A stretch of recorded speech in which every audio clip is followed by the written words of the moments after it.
Wow. Just wow. What is up, ladies and gentlemen? This is your boy Willie Does Wrestling back at it again with a brand new video. Obviously, I just finished watching Summerslam 2024, and holy shit, what a show.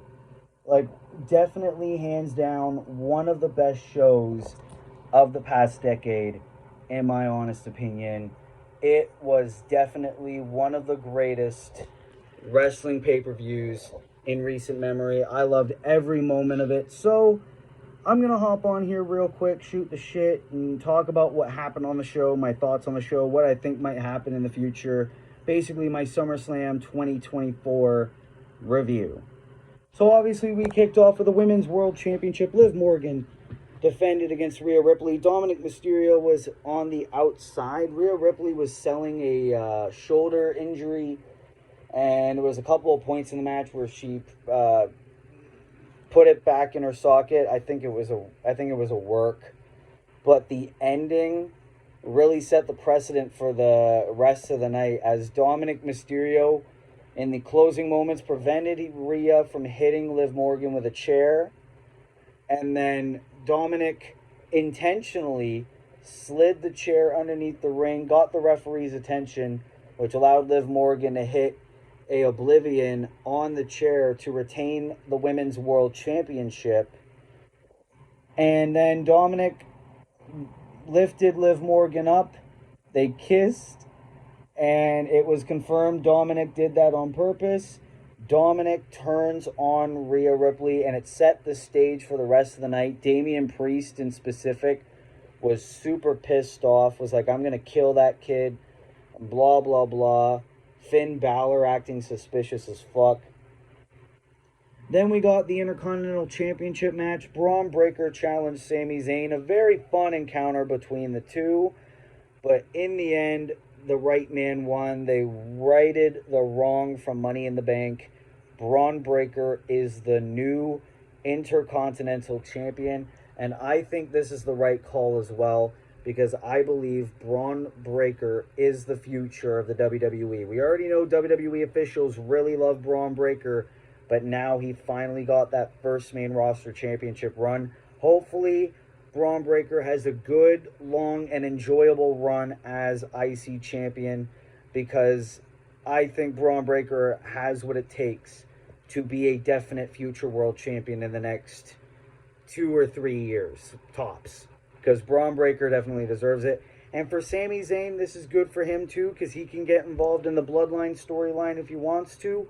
Or if they're going to keep Sami Zayn away from that, he can definitely transition into the World Heavyweight Championship scene, because I definitely think Raw needs some more contenders for that World Heavyweight Championship scene.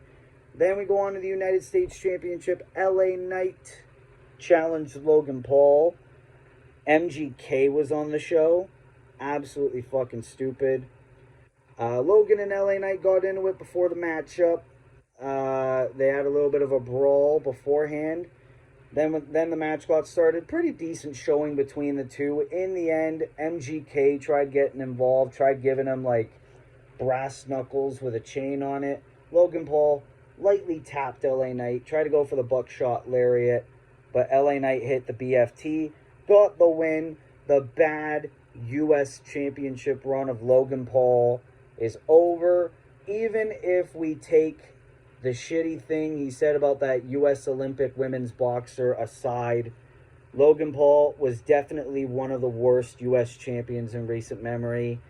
Thank God they pulled the trigger on LA Knight. It took a while for them to do it, but they finally did it.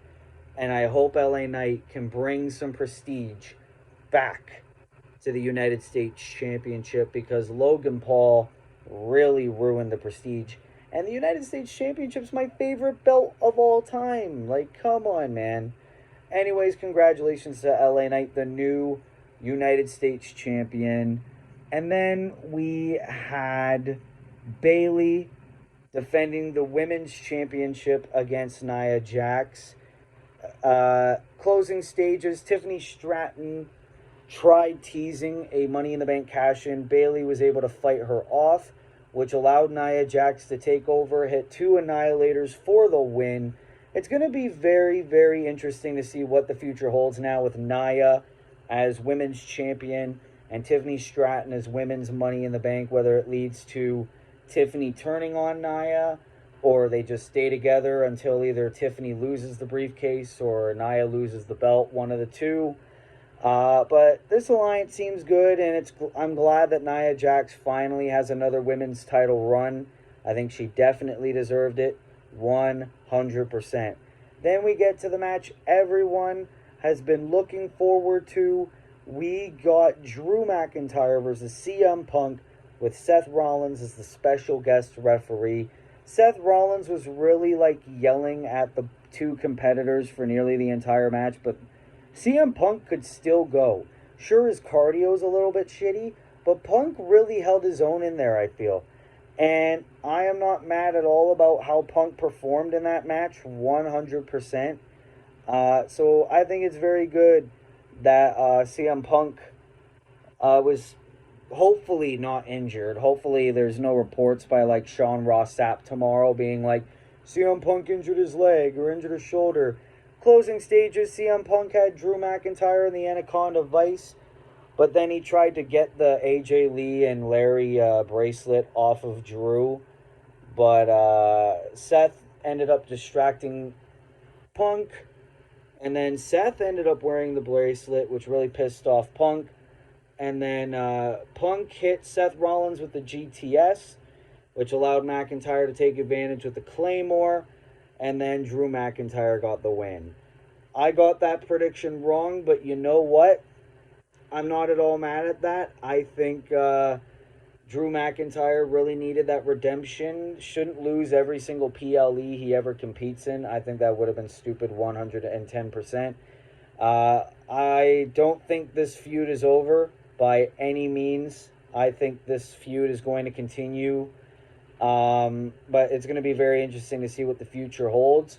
Whether Rollins continues to play a factor in this feud, or whether it's just Punk and McIntyre, or maybe they just move on from McIntyre and it's just Punk Rollins. It'll be very interesting to see what happens. Very good match, very good story. Drew McIntyre got the win. I very much like that. And then we get to the World Heavyweight Championship, which is Gunther challenging Damian Priest. And two had a very good slugfest. In the end, Finn Balor ended up coming out. Looked like Priest was going to get the win over Gunther, but Finn Balor broke up a pinfall by putting Gunther's leg underneath the rope. Damian Priest ended up noticing that on the Titantron, realizing that Finn Balor betrayed Damian Priest, and Finn Balor gave Damian Priest a death stare. Damian Priest tried choking Finn Balor, but then Gunther locked in Priest with the sleeper hold, which allowed Gunther to get the win. He is the brand new World Heavyweight Champion, and hopefully, I said this 1,000 times, we got 4 or 5 title changes on this one show, but hopefully Gunther can show the world how great of a decision it was to pull the trigger and have him be a world champion, because Gunther 100% deserved it. I do agree with Queen Amina's point of, Gunther kind of felt like a side piece for the Finn Balor, Damian Priest storyline, but you know what? That just means Gunther's going to just be out of this Judgment Day story. I think they should have pulled the trigger with Gunther. And it looks like we might get a little bit of a Judgment Day Civil War. Finn, Dom, and Liv, and probably JD against Rhea, Damian, and Carlito? I don't know what they're going to do with that, but we'll see. And then we get to the main event. Solo Sikoa versus Cody Rhodes for the undisputed WWE Championship. This match, of course, was an overbooked mess like we all knew it was. It was Bloodline rules. First, we got the Tongans trying to beat the hell out of Cody with Solo, but Cody ended up kicking out. Then Randy Orton and Kevin Owens respectfully ended up evening the odds against the Tongans. Then Jacob Fatu came out and tried to help Solo, but then Jacob Fatu ended up injuring his leg. I don't know if it's a work or a shoot after splashing Cody through a table. And then after that, the return of the tribal chief Roman Reigns as he came out. Superman punched a Solo, speared a Solo. He had a shirt that said OTC, Original Tribal Chief, which allowed Cody Rhodes to take advantage and retain the undisputed WWE Championship. No Jimmy, no Paul Heyman, but maybe Jimmy's still injured and maybe Paul Heyman's still selling his injury. So it was just Roman Reigns who came back. It's going to be very interesting to see what happened. But yeah, that was SummerSlam. And I got to say, SummerSlam was 100% one of the best PLEs in recent memory. I got to say that. Like, from the start of the show to the end of the show, it was a very, very good premium live event, I got to say. And hopefully all these storylines can just click together, and all the new champions that we got tonight can really thrive and have very good reigns. The thing I'm looking forward to the most, besides the obvious Roman Reigns, Solo Sikoa inevitable feud, is what goes on with the Judgment Day, because we had two turns in one night with that group, as we had Dominic betraying Rhea, and we had Finn betraying Damian. So it's going to be very interesting to see what happens with that group. It's funny, considering the fact that 7 months ago, I was like, I'm sick and tired of the Judgment Day and all this shit. And now I'm like, I want to see more Judgment Day, because the group's future is very much in question. And yeah, I'm very happy with how this show turned out, 100%. I'm going to go on a whim, and I'm going to say this was the best premium live event of the Triple H era. I know there might be a few people that don't agree with that, and you have every right not to, but I feel like that premium live event was very, very well done. Love that Braun Breaker's champ, love that LA Knight's champ, love that Nia Jax is champ, love that Gunther's champ. And again, the turns with the Judgment Day and Roman Reigns coming back, 100%. So I got to rate SummerSlam, I'm going to say fuck it, 10 out of 10.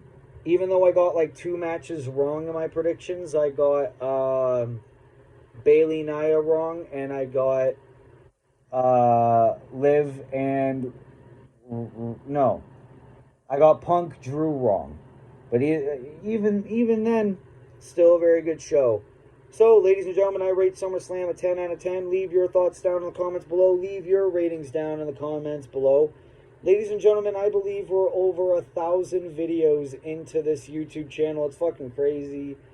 But thank you guys so much for those of you who have been there since day one, that you're 1,000 videos in.